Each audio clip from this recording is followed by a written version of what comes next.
हमारे साथ इस वक्त हैं दिल्ली के पूर्व मुख्यमंत्री और आप पार्टी के संयोजक अरविंद केजरीवाल, जिन्होंने एम्स के मुद्दे पर, एम्स के सीवीओ को हटाए जाने के मुद्दे पर आज बीजेपी को कटघरे में खड़ा किया और खास तौर पे डॉक्टर हर्षवर्धन पे निशाना साधा है। बात करते हैं अरविंद केजरीवाल से। अरविंद जी, स्वागत है आपका। ऐसा लगता है इससे कि अरविंद केजरीवाल को एक मुद्दा मिल गया है। मैं कोई मुद्दा ढूंढने के लिए थोड़ी वो था, मुझे मुद्दे की क्या ज़रूरत थी। अगर इस देश में भ्रष्टाचार होगा तो हम आवाज़ उठाएंगे। आज जो अपने प्रेस कॉन्फ्रेंस की और जिस तरह से कटघरे में खड़ा किया, तो ऐसा लगा कि अरविंद हमने केजरीवाल थोड़ी कटघरे में खड़ा किया। जो वो लोग अगर गलत काम करते हैं, जब पिछली सरकार थी, यूपीए की सरकार थी, उस वक्त भी हम भ्रष्टाचार के खिलाफ आवाज़ उठाते रहे। और इस सरकार ने बनने के बाद, ये देखिए, यूपीए से लोग बहुत ज़्यादा परेशान थे। पूरे देश ने उम्मीद की थी और इतना भारी बहुमत दिया था, क्योंकि बीजेपी ने कहा था भ्रष्टाचार दूर करेंगे, भ्रष्टाचार एक कैंसर है। प्रधानमंत्री जी ने भी कहा था, ना खाऊंगा ना खाने दूंगा। तो एक बहुत बड़ी उम्मीद है, वो उम्मीद मरनी नहीं चाहिए। पिछले 2 महीने के अंदर एक ही एक्शन इन्होंने अभी तक करप्शन के ऊपर लिया है। वो एक्शन क्या है कि संजीव चतुर्वेदी को इन्होंने अपनी पोस्ट से हटा दिया। संजीव चतुर्वेदी की ईमानदारी के ऊपर कोई डाउट नहीं करता। संजीव चतुर्वेदी ने बड़े बड़े भ्रष्टाचार के खिलाफ आवाज़ उठाई है। नकली दवाइयों के रैकेट पकड़े हैं, नशीली दवाइयों के रैकेट पकड़े हैं। एम्स के अंदर जो बड़े बड़े घोटाले चल रहे थे, 4,000 करोड़ रुपए का एक्सपेंशन प्लान के अंदर जो घोटाले थे, वो उसने पकड़े हैं। ऐसे ऑफिसर को तो हमें मेडल देने चाहिए। उसको अगर हटा दिया जाता है तो फिर एक मन में शक तो पैदा होता है कि यार ये क्या हो रहा है। तो आपको क्या लगता है कि डॉक्टर हर्षवर्धन, जिस तरह से आज अपने डॉक्टर हर्षवर्धन पे खास तौर पे जो पूरा टोन था आपका, डॉक्टर हर्षवर्धन को जिस तरह से अटैक कर रहे थे, तो ऐसा नहीं है कि स्वास्थ्य मंत्री डॉक्टर हर्षवर्धन की बजाय ये कहीं दिल्ली के बीजेपी के मुख्यमंत्री के तौर पे चेहरा बनने वाले डॉक्टर हर्षवर्धन पे अटैक था? वो बन रहे हैं? मैं जानना चाहती हूँ आपसे, बने नहीं बने, लेकिन पिछले चुनाव में थे वो। आप ही बता रहे हैं कि पिछले चुनाव में वही चेहरा थे। वो स्वास्थ्य मंत्री हैं, उन्होंने गलत काम किया, हमने उनके गलत काम के ऊपर प्रोटेस्ट किया। अब वो मुख्यमंत्री के कैंडिडेट बन रहे हैं, ये तो मैं आज आपसे पहली बार सुन रहा हूँ। लोग तो बता रहे हैं कि वो केंद्र में चले गए।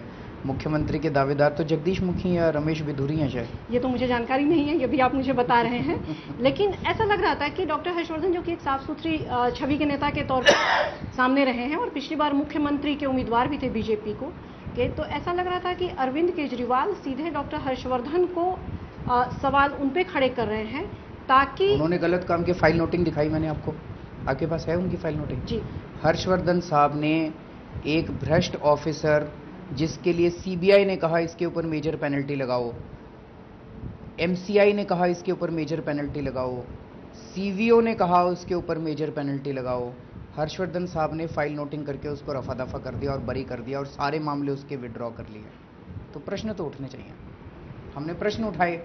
उसके बाद संजीव चतुर्वेदी, जो कि एक ईमानदार ऑफिसर है, जिसको कि पार्लियामेंट्री स्टैंडिंग कमेटी की अप्रूवल से अपॉइंट किया गया था, उसको इन्होंने 2 महीने के अंदर आते ही हटा दिया।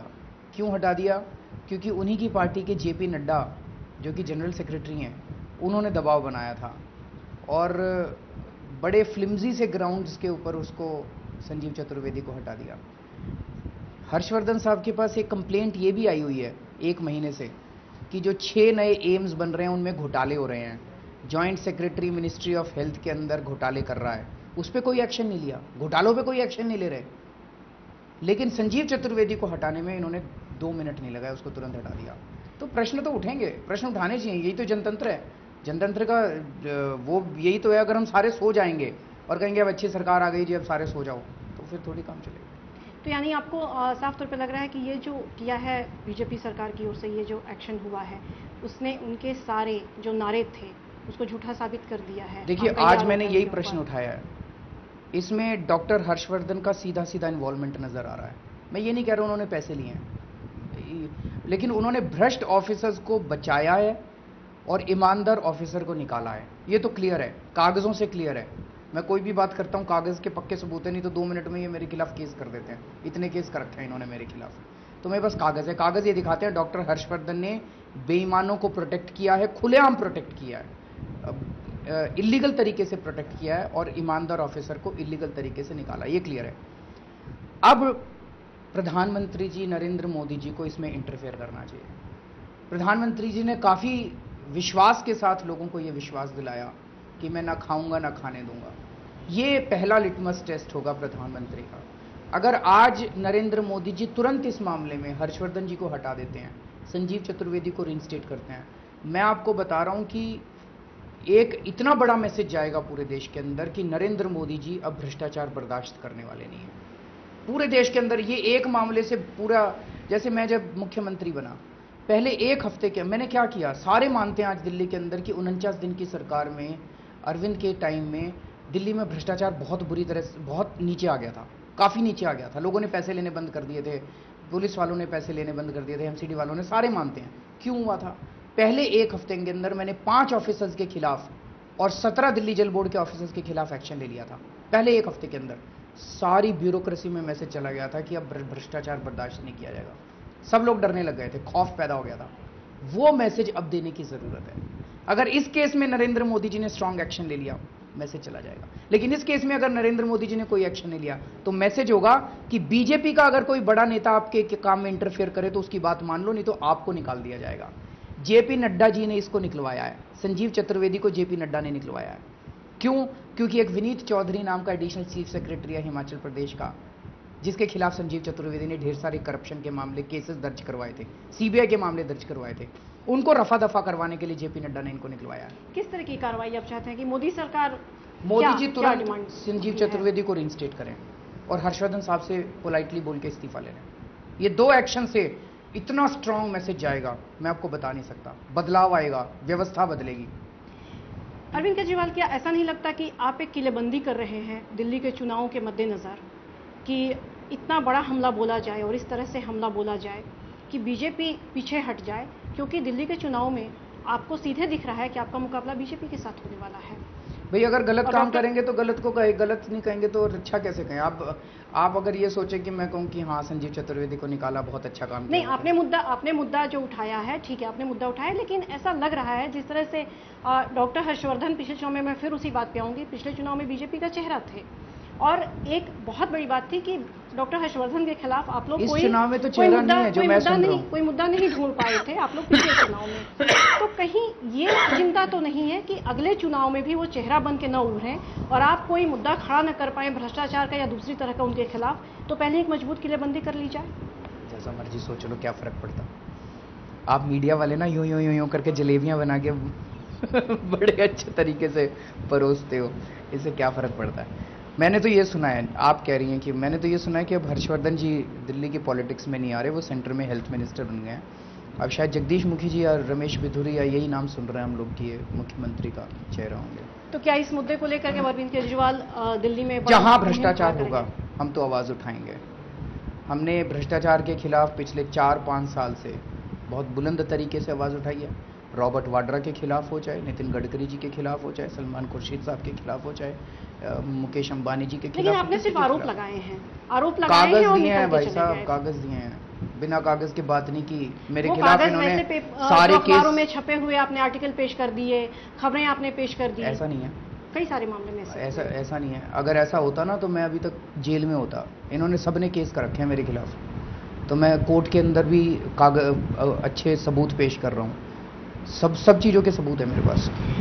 बिल्कुल पार्टी के सवाल अरविंद केजरीवाल की नेतृत्व क्षमता को लेकर के सवाल उठ रहा है। उठने चाहिए। अरविंद केजरीवाल भगवान थोड़ी है, इंसान है, इंसान में कमियां हैं, मेरे में भी। व्यक्ति केंद्रित राजनीति हो रही है आम आदमी पार्टी के अंदर, आपकी पार्टी के वरिष्ठ लोग ही आरोप लगा रहे हैं। हो सकता है अगर कुछ कमी है तो दूर करेंगे, दूर होनी चाहिए। किस तरह से दूर करेंगे? आपस में बातचीत करके करेंगे। क्या नेतृत्व परिवर्तन करेंगे? नहीं, नेतृत्व परिवर्तन की जरूरत होगी वो भी करेंगे, जब जरूरत पड़ेगी उसको भी कर लेंगे। क्योंकि ये सवाल उठ रहे हैं इसलिए मैं पूछ रही हूँ कि क्या नेतृत्व परिवर्तन करेंगे? अगर इसकी जरूरत पड़ेगी वो भी करेंगे। शांति भूषण ने कहा था कि संगठन क्षमता की कमी है अरविंद केजरीवाल में। हो सकता है, कहीं ना कहीं हो सकता है। मैं अपने आप को सुधारूंगा। अगर मैं सुधर गया तो अच्छा है, मैं नहीं सुधरा तो कोई और आ जाएगा। कोई अरविंद केजरीवाल ही थोड़ी जरूरी है। पार्टी के अंदर ऐसा क्या है अरविंद जी कि जितने भी बड़े नेता हैं सभी नाराज हैं, बाहर में बातें आ रही हैं, चाहे वो शांति भूषण हो, योगेंद्र यादव हो या फिर शाजिया इल्मी बाहर ही चली गई, तो आखिर कहीं पर सबके अंदर से ये बात आ रही है कि एक डिक्टेटरशिप है पार्टी के अंदर। तो कहीं तो ये इसका मतलब कि है कहीं पे सुधार की गुंजाइश है। देखिए, दो तीन चीज़ें हैं। सुधार की गुंजाइश तो हर जगह होती है, और हमें नई पार्टी है और अभी 1-1.5 साल पुरानी पार्टी है, तो सुधार तो होना ही चाहिए। सुधार की गुंजाइश हर जगह होती है। पहली चीज़ तो ये कि अगर डिक्टेटरशिप होती तो जितने लोग आवाज़ उठा रहे हैं उन लोगों को पार्टी से निकाल दिया जाता। अभी तक सब लोग आवाज़ उठा रहे हैं, उनकी आवाज़ों को तवज्जो दी जा रही है। निकाला भी गया है पार्टी से। किसको निकाला है? बिन्नी को निकाला गया। हाँ, तो बिन्नी तो खुद ही निकल गया था। बिन्नी को तो 3-4 लोगों को अभी तक निकाला गया है। तो बिन्नी मंत्री पद चाहता था। मंत्री पद न मिलने पर योगेंद्र जी क्या चाहते थे? योगेंद्र जी ने प्रश्न उठाए हैं तो उन प्रश्नों को करेंगे, सॉल्व कर रहे हैं। मैं यही तो कहने, योगेंद्र जी ने खुद ये बात कही कि द फैक्ट कि मैंने ये प्रश्न अरविंद के लिए उठाए और मैं अभी तक पार्टी में मौजूद हूँ, इसका मतलब पार्टी के अंदर डेमोक्रेसी है। बातचीत करेंगे ना। बातचीत तो, प्रश्न उठाने से आप इतना क्यों घबरा जाते हैं? हम नहीं घबराते, आप क्यों घबरा जाते हैं? प्रश्न उठने चाहिए, तभी तो जनतंत्र आएगा। तभी तो, यही तो दिखाता है कि जनतंत्र है। प्रश्न इस कदर उठने लगा है कि पार्टी की जो कोर टीम थी उसके अंदर से ये बात उठने लगी है कि कोटरी काम कर रही है और अरविंद केजरीवाल एक कोटरी से घिरे हुए हैं। मैं आपको बताऊं, ये पिछले 4 साल में इनको मेरे खिलाफ लोगों को कुछ नहीं मिला। इन्होंने मेरा अगला पिछला, जब हमने अन्ना आंदोलन शुरू किया था ना, इनकम टैक्स डिपार्टमेंट की मेरी 97, 98, 99 में जो मैंने इनकम टैक्स की फाइलें डील की थी, वो सारी खंगाल ली इन लोगों ने कि कुछ मिल जाए इस आदमी के खिलाफ, कुछ मिल जाए। मेरी 7 जन्म खंगाल लिए, इनको कुछ नहीं मिला मेरे खिलाफ। तब एक चीज इन्होंने, अरविंद डिक्टेटर है, अरविंद डेमोक्रेट। सुनो तो सही, मेरी बात तो पूरी कर लेने दो। अरविंद डिक्टेटर है, अरविंद सुनता नहीं है, अरविंद फलाना है, अरविंद ढिमका है। नंबर 1, अगर ऐसा होता ना तो ये मूवमेंट इतना बड़ा बनता और ना ये पार्टी इतनी बड़ी बनती। इतने सारे लोग कैसे जुड़ जाते हैं? इतने सारे लोग जुड़े, इसका मतलब जोड़ने की क्षमता थी और सारे लोग जुड़ते गए। अकेला ही चला था, लेकिन एक एक आदमी जुड़ता गया और 1 मिनट कारवां बनता गया। अब उसके अंदर कुछ लोगों के प्रश्न होते हैं, उनका स्वागत है। प्रश्न उठेंगे, प्रश्नों के जवाब ढूंढे जाएंगे, इसमें घबराने की क्या बात है?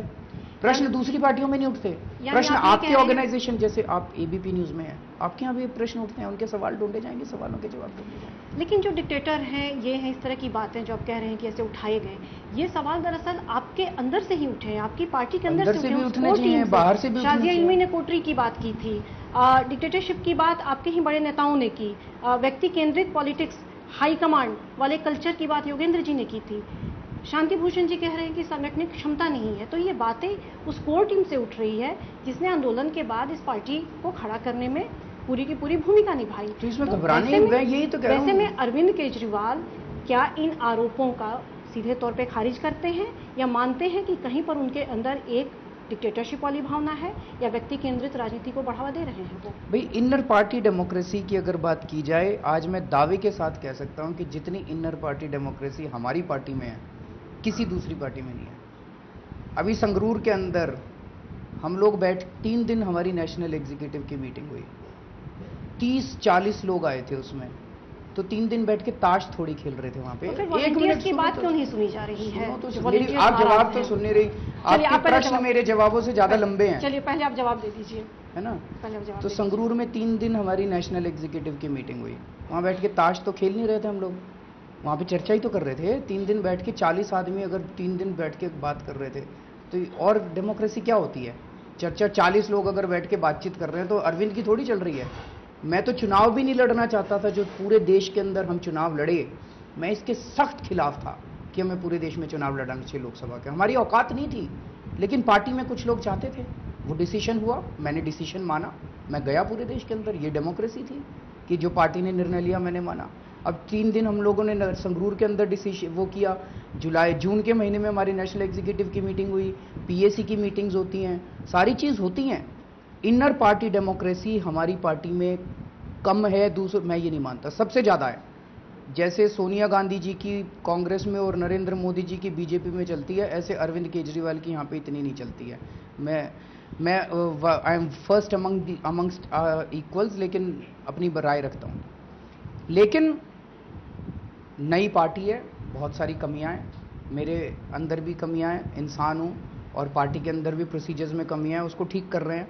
मिशन विस्तार चल रहा है पूरे देश के अंदर, पूरे देश के अंदर मिशन विस्तार में गांव-गांव के अंदर संगठन तैयार किया जा रहा है, जिसके अंदर से फिर इलेक्शन होंगे और वहां से लीडरशिप उभर के आएगी। लोकसभा चुनाव में पार्टी अच्छा नहीं कर पाई तो ये अरविंद केजरीवाल का फैसला नहीं था, पूरे देश में लड़ने का फैसला पार्टी के कुछ औरों का फैसला था।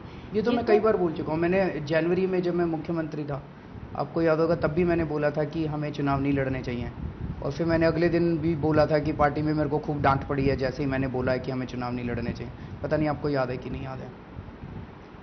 आपने इनर डेमोक्रेसी की बात की और मेरा जो सवाल था कि फिर वॉलंटियर्स की क्यों नहीं सुनी जा रही है? वॉलंटियर सुनी जाती है।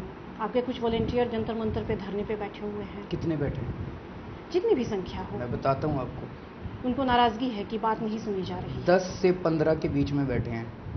कौन है ये लोग? जिनको टिकटें नहीं मिली, जो पद मांग रहे हैं, नंबर 1। नंबर 2, इसमें आधे से ज़्यादा बाहर के लोग हैं। नंबर 3, 30,000 वॉलंटियर्स हैं दिल्ली में आम आदमी पार्टी के। आप कहोगे तो मैं डेटा दे दूंगा आपको। 30,000 में से अगर 13 वॉलंटियर जंतर मंतर पे बैठे तो सेटिस्फैक्शन रेट तो बहुत ज़्यादा है। एक मिनट, इसका मतलब हमने इनर सिस्टम्स ऐसे बना रखे हैं कि सेटिस्फैक्शन रेट काफ़ी ज़्यादा है, नंबर 1। नंबर 2, जब आप इस रास्ते पे निकले हो ना, ये रास्ता बड़ा कठिन है। ये बाहर की पार्टियां टोपी पहना के लोगों को भेजेंगी, कहेंगी हम आम आदमी पार्टी के वॉलंटियर। पिछली बार बाप बनी थी, याद है आपको, जब हम दिल्ली चुनाव के पहले लड़े थे। एक बाप बनी थी, एक पाप बनी थी, एक कुछ निकालेंगे। आम आदमी पार्टी के वॉलंटियर्स बड़े नाराज है, ऐसे लगता है जैसे बीजेपी वाले सारे खुश हैं। तो एक मिनट सुनो, बाहर के हैं। उनमें कुछ हमारे भी थे, मैं ये नहीं कह रहा, कुछ हमारे थे जो पद चाहते थे, जो टिकट चाहते थे। वो नाराज हो गए जब उनको पद नहीं मिले, उनको टिकट नहीं मिली।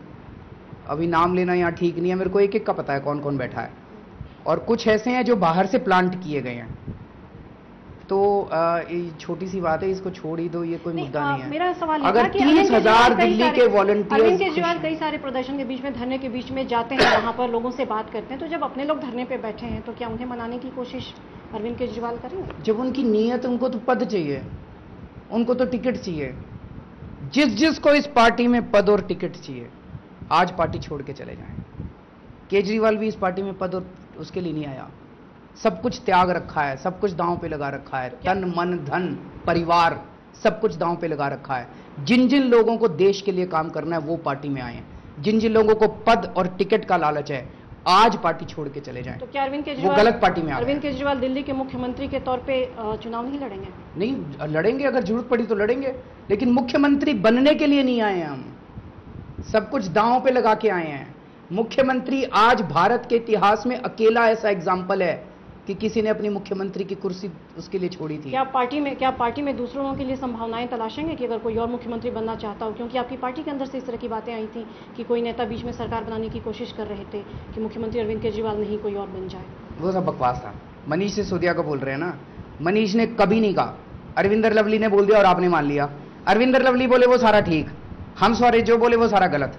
लवली ने कह दिया या पता नहीं किसी ने, मतीन अहमद ने बोला था या किसी ने बोला था। यानी मुख्यमंत्री के तौर पे आप ही प्रोजेक्ट होंगे दिल्ली? कोई मुख्यमंत्री की होड़ नहीं है हमारी पार्टी में, कोई रेस नहीं है हमारी पार्टी के अंदर। मनीष सिसोदिया जैसा निस्वार्थ आदमी आपको नहीं मिलेगा, अपने लिए नहीं कर रहा वो बेचारा। अरविंद जी, दिल्ली के चुनाव की बात आप बार बार कर रहे हैं कि दिल्ली में जल्दी चुनाव होने चाहिए। जाहिर सी बात है आपने अपनी तैयारी शुरू कर दी है। एक सवाल जो कि विधायक है मौजूदा, क्या उनको ही इस बार भी टिकट देंगे या कि नए चेहरे फिर तलाशे जाएंगे? नहीं, जो लोग जीत के आए थे उनको मिलनी चाहिए टिकट। क्या जो लोग लोकसभा में लड़े हैं उनको भी मौका देंगे? देखते हैं, अभी टिकटों की बात ही नहीं हो रही है अभी। नहीं, चूंकि चुनाव की आप बार बार डिमांड कर रहे हैं तो जाहिर सी बात है कि आम आदमी पार्टी अपनी तैयारी कर रही होगी। नहीं, पर अभी टिकटें बांटने पे चर्चा नहीं हो रही है, अभी तो कैंपेनिंग पे वो चल। और क्या अरविंद केजरीवाल इस बार जब चुनाव लड़ेंगे तो फिर मुख्यमंत्री का जो उम्मीदवार होगा अपोजिशन का, उसके अगेंस्ट लड़ेंगे? इसके ऊपर हम चर्चा ही नहीं करते। हमारे लिए ये पद इम्पोर्टेंट। क्या नई दिल्ली से ही लड़ेंगे, कहीं और से लड़ेंगे चुनाव? नई दिल्ली से। नई दिल्ली से ही लड़ेंगे। दिल्ली के लोग आपको क्यों चुने, ये बताइए कि आपने जो दिल्ली के लोगों के साथ किया, हालांकि ये बात पुरानी हो चुकी है, लेकिन दिल्ली के लोगों के जहन में अब भी जिंदा है कि आप 49 दिन की सरकार चला के और उनको छोड़ के चले गए। दिल्ली के लोग क्यों चुने, ये बड़ा इंपॉर्टेंट क्वेश्चन है, क्योंकि the proof of the pudding lies in its eating. हमने सबूत दे दिया कि इस देश से भ्रष्टाचार दूर हो सकता है। हमने करके दिखाया। जो पार्टियां 65 साल में नहीं कर पाई, बीजेपी और कांग्रेस, 49 दिन में दिल्ली से भ्रष्टाचार लगभग खत्म करके दिखा दिया हमने। आम आदमी की जिंदगी सुधर गई। किसी से पूछ लो, कल आप अपना कैमरामैन भेजना, किसी बस के ऊपर चढ़ा देना या इंडिपेंडेंट वो करना, लोगों से पूछना 49 दिन की सरकार कैसी थी, सारे कहते हैं जी बहुत अच्छी थी, महंगाई कम। सुनो तो सही, चले गए आप, सुनो तो सही, 49 दिन में छोड़ के चले गए दिल्ली वालों को, बोलने तो दो। तो भ्रष्टाचार कम हुआ, पुलिस वालों ने पैसे लेने बंद कर दिए, एमसीडी वालों ने पैसे लेने बंद कर दिए, ट्रांसपोर्ट डिपार्टमेंट से दलाल भाग गए, सरकारी अस्पतालों में दवाइयां मिलने लग गई। ये कम अचीवमेंट है 49 दिन का? बहुत बड़ा अचीवमेंट है जो दूसरी पार्टियां नहीं कर पाई। 49 दिन में सरकार क्यों छोड़नी पड़ी? हमारे पास बहुमत नहीं था, 28 सीट थी, कांग्रेस वाले बाहर से। आप कह रहे हैं कि अभी चुनाव हुए तो 40 मिलेंगे, 2 महीने के बाद हुए तो 50 मिलेंगे, इतने मिलेंगे। ये ओवर कॉन्फिडेंस नहीं है? आपने अरविंद केजरीवाल ने पिछले दिनों में दिल्ली में ऐसा क्या कर दिया कि इस तरह की सीटें, ये ओवर कॉन्फिडेंस नहीं है? क्योंकि पिछली बार भी आप इस तरह की बातें करते थे, लेकिन 28 सीटें आई। हमें बीजेपी पे बहुत कॉन्फिडेंस है। जिस तरह से पिछले 2 महीने के अंदर बीजेपी का ग्राफ बुरी तरह से नीचे आया है। बीजेपी ने जो भी बीजेपी कहती है उसका उल्टा करती है। बीजेपी ने कहा महंगाई दूर करेंगे और इन्होंने रेलवे के किराए बढ़ा दिए, बिजली के दाम बढ़ा दिए, सब्जियों के दाम बढ़ा दिए। बीजेपी ने कहा भ्रष्टाचार दूर करेंगे, उन्होंने संजीव चतुर्वेदी को निकाल दिया, एंटी करप्शन ब्रांच की पावर्स खत्म कर दी। तो जनता देख रही है और आज दिल्ली के अंदर जनता बीजेपी से बहुत नाराज है। लेकिन अरविंद जी, आप जो इस सीटों की बात कर रहे हैं, तो दिल्ली की जनता आपसे भी तो खुश नहीं है, क्योंकि कई ऐसे मौके आए जब अरविंद केजरीवाल के लिए दिल्ली के लोगों को बाहर आने का आह्वान किया गया, लेकिन लोग नहीं निकले। एग्जाम्पल है जब आप तिहाड़ गए थे। तो हमने तो आह्वान नहीं किया था। हमने कब आह्वान किया था कि आओ? आप लोगों के वॉलंटियर्स को बुलाया गया, SMS भेजा गया कि आए यहाँ पर, लेकिन कोई नहीं आया। मेरे को तो पता नहीं जी, मैं तो अंदर था। कहीं ना कहीं आपको ये लगता है कि जो दिल्ली के अभी तो जंतर मंतर पे इकट्ठे हुए थे लोग, भारी लोग, जनता सब कह रहे थे कितने लोग, आज तक जंतर मंतर के इतिहास में इतने लोग जंतर मंतर पे नहीं आए। आप कह रहे हो लोग नहीं आ रहे। आप बड़ा सेलेक्टिवली देखते हो, आपकी नजरों के अंदर दोष है। पिछली बार जब अरविंद केजरीवाल तिहाड़ गए थे तो दिल्ली की जनता सड़कों पे उतर गई थी, तिहाड़ के बाहर मजमा लगा था। इस बार जब गए तो वो जनता क्यों नहीं नजर आई? क्या वो अरविंद केजरीवाल के बार बार जो इस तरह की चीजें आए जनता? अरविंद केजरीवाल तिहाड़ जाए तो क्यों आए जनता?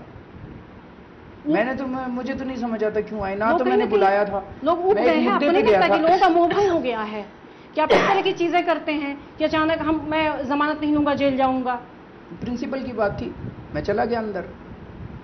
मैंने तो कहा नहीं था सारे आओ। क्यों आए लोग अपनी नौकरी छोड़ के? तिहाड़ के बाहर नहीं आना चाहिए। फिर आपने बाद में किसी और मामले में बॉन्ड भरा जमानत का? हाँ, हाईकोर्ट ने बोला था, हाईकोर्ट की इज्जत करते हैं, मैंने भर दिया बॉन्ड। तो आपको लगता है कि इस तरह की जो चीजें जो आपने करी, ये दिल्ली के लोगों का इससे मोहभंग हो गया है? अब कुछ नहीं, ये मीडिया वालों की बनी बनाई बातें हैं। भैया, केजरीवाल ने पैसे खाए क्या आज तक? केजरीवाल ने कोई लड़की के साथ कोई कैरेक्टर अरविंद का लूज है? अरविंद ने भ्रष्टाचार कर दिया, अरविंद ने कत्ल कर दिया, अरविंद ने बलात्कार कर दिया, अरविंद का कैरेक्टर लूज है? आज पूरे देश की राजनीति के अंदर एक अकेली आम आदमी पार्टी है जो इस देश को भ्रष्टाचार मुक्त और महंगाई कम करने का शासन दे सकती है। 1 मिनट, यही चाहिए जनता को। ये जनता इन स्टोरीज पे नहीं पड़ती, जो स्टोरीज आप जिन स्टोरीज से आपकी टीआरपी बनती है ना, उन स्टोरीज पे जनता नहीं जाती। अभी तो टीआरपी की सुनो, में रहते हैं, तलाश में रहते सर। जब आप इस तरह की चीजें करते हैं तो लोग कहते हैं कि टीआरपी की लोग नहीं कहते, आप कहते हैं। लोग कभी नहीं कहते, लोग खुश हैं। लोगों ने 49 दिन की, लोगों की एक ही नाराजगी है। मैं आपको मोटा मैं तो सारा दिन गलियों में घूमता रहता हूं, जनता का आदमी हूं। लोगों की एक ही नाराजगी है कि अरविंद ने इस्तीफा क्यों दिया था। और ये बहुत बड़ी बात है। लोग ये कह रहे हैं अरविंद ने इस्तीफा क्यों दिया था, और यही लोग कहते थे मनमोहन सिंह इस्तीफा क्यों नहीं देता। पहली बार भारत के इतिहास में एक ऐसा पॉलिटिशियन है जिसके लिए जनता कह रही है यार इसको इस्तीफा नहीं देना चाहिए, इसकी सरकार बड़ी अच्छी थी, आदमी बड़ा अच्छा है, ईमानदार आदमी है। ये जो आप ये सारी बातें कर रहे हैं ना, आप ही लोगों की है, मीडिया की है बस। अरविंद जी, आपने कहा कि जनता ये कहती है इस्तीफा क्यों दिया, यानी कहीं ना कहीं आप इसको एक गलती के तौर पे मानते हैं जब जनता सवाल उठा रही है। तो हमें अरविंद केजरीवाल से पूछना चाहिए, अरविंद केजरीवाल से और भी गलतियां हुई हैं पिछले महीनों में, बहुत सारी गलतियां। जो लग रहा है आपको कि अगर ये आपने नहीं किया रहता तो शायद और ज्यादा समर्थन, आपका समर्थन बेस बढ़ता, जो कि पिछले दिनों में मोहभंग हुआ है कहीं ना कहीं। सर, मोहभंग जो आप कह रहे हो, मोहभंग हुआ, मोहभंग हुआ, मोहभंग हुआ, ये जो स्टोरीज आप उठाते हो ना, वो स्टोरीज में कुछ दम नहीं है। आप मीडिया वाले, ये 13 लोग बैठे हैं, मैं आज आपको 20 लोगों की लिस्ट दे देता हूं बीजेपी वालों की, जो बीजेपी वाले छोड़ के हमारे यहाँ आए हैं। चलाओगे आप स्टोरी? बताओ, चलाओगे? हम तो हर स्टोरी चलाते हैं, बीजेपी जो की भी नहीं स्टोरी, दिखती। जिस भी स्टोरी में हमें आम ऑथेंटिसिटी और आदमी फैक्ट्स दिखते हैं अरविंद हम चलाते हैं। केजरीवाल का चौकीदार भी अगर छोड़ के चला जाए तो ब्रेकिंग न्यूज, अरविंद सिंह केजरीवाल से मोह भंग हुआ। अरविंद केजरीवाल ने आज गोलगप्पे खाए तो चटनी ज्यादा ले ली। अरविंद केजरीवाल की नई स्लीपर कहां से आ गई? आज अरविंद केजरीवाल नई शर्ट पहन के कहां से आ गया? क्या स्टोरी इतनी है? नाराजगी क्यों है अरविंद जी? ऐसे मोह भंग नहीं होता जनता का, जनता देख रही है। मेरा ये कहना है कि मुद्दे जो हैं, मुद्दों के ऊपर हमें बात करनी चाहिए। आज दिल्ली के अंदर 49 दिन की सरकार को लेके जनता बहुत खुश है। वो एक उम्मीद है जिसके बेसिस पे जनता दोबारा हमें वोट दे। एक मिनट सुन लीजिए, जिसके बेसिस पे जनता आज हमें वोट देगी। जनता ने देखा कि यही एक पार्टी है, यही एक आदमी है जो हमें महंगाई से छुटकारा दिला सकती है, यही एक पार्टी है जो हमें भ्रष्टाचार से मुक्ति दिला सकती है। जनता वोट देगी। एक प्रॉब्लम थी कि इस्तीफा देके चले गए। राजनीति में नए हैं, हम सीख रहे हैं, उसके बाद देखते हैं। इस्तीफा देके चले गए, ये गलती थी, ये गलती थी। सोमनाथ भारती पे कार्रवाई नहीं करना गलती थी? नहीं, वो जनता नहीं मानती। आप जनता से अरविंद पूछे केजरीवाल जाके। क्या मानते हैं? नहीं, मुझे नहीं लगता सोमनाथ भारती ने कोई गलत काम नहीं किया था। सोमनाथ भारती ने महिलाओं की लाज रखने के लिए लड़ाई लड़ी थी। आप सारे उस रात के वीडियोस में आपको दे दूंगा, वो सारी पूरे वीडियो देखिए। वो सारे वीडियो हम लोगों ने टीवी चैनल्स को भेजे, किसी ने नहीं दिखाए। पूरी रात के वीडियो हैं, 2 टीवी चैनल वहां पे पूरी रात मौजूद थे। सारी रात के वीडियो देखो। सोमनाथ भारती खड़ा होके हाथ जोड़ के पुलिस वाले को कह रहा है, इस घर के अंदर गड़बड़ चल रही है, आप इस घर के अंदर जाइए, इस घर के अंदर जाइए। पुलिस वाला कुछ नहीं कर रहा है। क्या गलती है? एक मंत्री इतना नहीं करेगा? रात को 2 बजे अगर मंत्री के पास लोग बुलाने के लिए आते हैं और अपनी रजाई छोड़ के वो मंत्री लोगों के साथ चला जाता है, कहां मिलता है आजकल ऐसा मंत्री? आजादी के दिनों में होते थे ऐसे दीवाने, कहां मिलते हैं? केवल आम आदमी पार्टी में मिलते हैं ऐसे दीवाने। अरविंद जी, आपने सोमनाथ भारती पे कार्रवाई नहीं की, उसे सही भी ठहरा रहे हैं। इसको लेकर के पार्टी के अंदर भी सवाल उठे थे। किसको लेकर? इन मुद्दों को लेकर के, महिलाओं को लेकर के सवाल उठे थे कि महिलाओं की बात नहीं सुनी जाती है पार्टी के अंदर। किसने? महिलाओं सबसे ज्यादा, पूरे 70 एमएलए हैं दिल्ली विधानसभा में, 70 में से केवल 3 एमएलए महिलाएं हैं, तीनों आम आदमी पार्टी की है। कांग्रेस की एक भी महिला नहीं है, बीजेपी की एक भी महिला नहीं है, और आपके तो महिलाओं की बात नहीं सुनी जाती। सबसे ज्यादा महिलाओं के मुद्दे हम उठाते हैं। सबसे ज्यादा जिस पार्टी का राष्ट्रीय संयोजक, एक महिला को दिल्ली में जला दिया गया, एक दानिश महिला का बलात्कार हुआ, और मैं मुख्यमंत्री होते हुए अगर उनको न्याय दिलाने के लिए धरने पे बैठ गया और सारी रात सड़क के ऊपर सोया, उससे ज्यादा कोई और महिलाओं के प्रति कमिटेड हो सकता है? मुख्यमंत्री का सड़क पर बैठना, धरने पे बैठना, आपको नहीं लगता कि ये आप कुछ मीडिया के लिए खराब था? जनता ने बहुत अप्रिशिएट नहीं मानते? कहां गलती है? अगले दिन आपने देखा नहीं, आपका कैमरा कहीं चला गया था, कैमरामैन? नहीं, हमारा कैमरा लगातार वहां नहीं था वो, और वहां पे लाइन लगी हुई थी। सुबह जब मैं उठा, महिलाओं की टप टप आंसू बह रहे थे महिलाओं के, और महिलाएं आके मेरे को ये कह रही थी कि पहली बार एक आदमी मिला है जो इसके ऊपर राजनीति नहीं कर रहा। सारी रात 4 डिग्री सेंटीग्रेड के ऊपर सड़क के ऊपर सो के दिखा दो। मीडिया वालों ने कहा नाटक कर रहा है, थोड़ा नाटक आप भी करके दिखाओ जरा, सड़क के ऊपर 4 डिग्री सेंटीग्रेड में। अरविंद जी, जब आप 4 डिग्री में बाहर थे तो मीडिया के भी उतने ही लोग वहां पर बाहर थे और आपको कवर कर रहे थे। एक सवाल का जवाब मैं चाहूंगी कि अभी जब आप बनारस में चुनाव लड़े थे तो जेडीयू की ओर से वहां पे प्रचार करने के लिए गए थे, जाने की बात हुई थी और गए भी थे। क्या दिल्ली में जब चुनाव में आप उतरेंगे तो इस तरह के कुछ सहयोग की, गठबंधन की बात सोचेंगे दूसरी पार्टियों के साथ? ऐसा कोई कुछ नहीं। आम आदमी पार्टी अकेले चुनाव में उतरेगी और कितनी सीटें उम्मीद करेंगे आप? आपको लग रहा है कि आपकी दिल्ली में वापसी होगी? मैंने तो बोल ही दिया था कि डिपेंड करता है चुनाव कब कराते हैं। देखिए, बहुत अब ईमानदारी से, आप भी जानती है आपके दिल के अंदर, आप अभी इंटरव्यू के लिए आप क्वेश्चन पूछ रही हैं, बहुत तेजी से बीजेपी के साथ मोह भंग होता, जो आप मेरे से मोह भंग की बात कर रहे हैं ना, वो बीजेपी के साथ मोह भंग हो रहा है। ये रियलिटी है। अभी एक अखबार में सर्वे आया था, आरएसएस ने अपना इंटरनल सर्वे कराया है कि 32 सीट भी नहीं आएंगी बीजेपी की। आपने भी अपना इंटरनल सर्वे कराया? हमने भी कराया इंटरनल सर्वे। उसके मुताबिक 46% हमारा वोट शेयर आ रहा है, 36 या 35% बीजेपी का वोट शेयर आ रहा है। तो इन्होंने भी कराया है, आरएसएस का कोई सर्वे है जो कि एक अखबार, 2 अखबारों में छपा था कि उनकी 32 सीट भी नहीं आ रही। जैसे जैसे ये समय बीतेगा वैसे वैसे इस तरह के इंसिडेंट्स और निकलने वाले हैं भ्रष्टाचार के। या तो ये कठोरता से, अभी 2 महीने का जो एक्सपीरियंस है वो ये दिखाता है कि कुछ एक्शन होने वाला नहीं है। जैसे आज हर्षवर्धन साहब का इंसिडेंट हो गया पिछले 1-2 दिन से, या तो ये कठोरता से अगर ये आज एक्शन ले लें, इनका ग्राफ तेजी से ऊपर जा सकता है, लेकिन कोई उम्मीद नजर नहीं आती कि ये कोई एक्शन लेंगे, तो ये धीरे धीरे इनका ग्राफ नीचे जाने वाला है। तो ऑब्वियसली हमारी सीटें बढ़ेंगी, बिकॉज लोगों को उम्मीद है हमसे। लेकिन लोकसभा चुनाव में तो दिल्ली के लोगों ने बिल्कुल ही उम्मीद नहीं दिखाई, आप लोगों में बिल्कुल भरोसा नहीं जताया।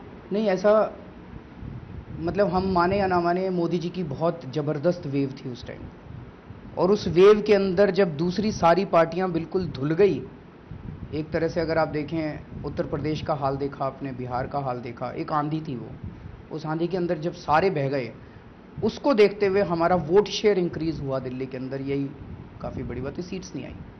तो इस वोट शेयर बढ़ने के आधार को ही हम मान के चल रहे हैं कि दिल्ली में आपकी वापसी होगी? नहीं, उसके बेसिस पे नहीं कह रहा मैं, तो अब की बेसिस पे विधानसभा में लोग कह रहे हैं कि हम आम आदमी पार्टी को वोट देंगे, लोकसभा में वो अल्टरनेटिव थे, विधानसभा के अंदर हम अल्टरनेटिव हैं। जनता अरविंद केजरीवाल से नाराज नहीं है दिल्ली की, आपको ऐसा लगता है? नहीं, नाराज है, मैं तो मान ही रहा हूँ नाराज है कि इस्तीफा क्यों दिया, इस बात की नाराजगी है। वो धीरे धीरे हम एक्सप्लेन कर रहे हैं कि भैया गलती हो गई, अब वापस आ रहे हैं हम, फिर से नहीं चले जाएंगे छोड़ के, इस ये मेरा वादा है, यही मैं जनता को यही कह रहा हूँ, कुछ भी हो जाए इस्तीफा नहीं देंगे, अब जो मर्जी हो जाए इस्तीफा नहीं देंगे। ये थे अरविंद केजरीवाल, जिनका ये कहना है कि उन्हें नहीं बल्कि दिल्ली की जनता को पूरी उम्मीद है कि दिल्ली में उनकी वापसी होगी मुख्यमंत्री के तौर पे, और एक बात की गारंटी वो जनता को दे रहे हैं कि इस बार चाहे जो हो, वो 49 दिन में इस तरह से सरकार छोड़कर वापस नहीं जाएंगे।